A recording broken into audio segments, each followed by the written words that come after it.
ఉదయమండి. ఇప్పుడు మనం బస్కిల్స్ ఇద్దాము. వీటిని కోడిరామత్తు బస్కిల్స్ అంటారు. ఇవి చేయటం వల్ల మనకి కాళ్ళు బాగా బలంగా తయారవుతాయి, థైస్ పిక్కలు బాగా బలంగా తయారవుతాయి, అలాగే లంగ్స్ కూడా బాగా ఎక్స్పాండ్ అవుతాయి. నేను చేసి చూపిస్తా చూడండి. రెండు పాదాల మధ్య 5 to 6 inches గ్యాప్ తీసుకోండి. కాళ్ళు స్ట్రైట్ ఉండాలి. 1 ఇలా లేచినప్పుడు కాళ్ళను మునివేల మీద కలపాలి. బయటకు వచ్చినప్పుడు చూడండి, ఇలా మునివేలలోనే పాదం పూర్తి నేలను తాకూడదు. 1 2 చెస్ట్ ఎక్స్పాండ్ అవ్వాలి బాగా. 3 4 పైకి స్ప్రింగ్ లాగా రావాలి. 5 6 7 8 హ్యాండ్ మూమెంట్ ఎలా ఉండాలి.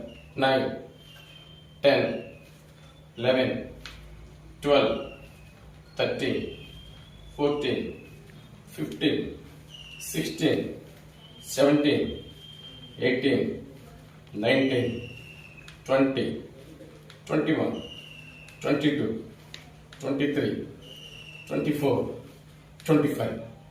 స్టార్టింగ్లో 25తో స్టార్ట్ చేయండి. తర్వాత నెమ్మదిగా వాటిని పెంచుకుంటూ వెళ్ళండి. ఈ కాళ్ళు కొద్ది నొప్పులు ఉంటే స్టార్టింగ్లో 1 week వరకు నో ప్రాబ్లం, తగ్గిపోతాయి. జాగ్రత్తగా చేయండి. నమస్తే.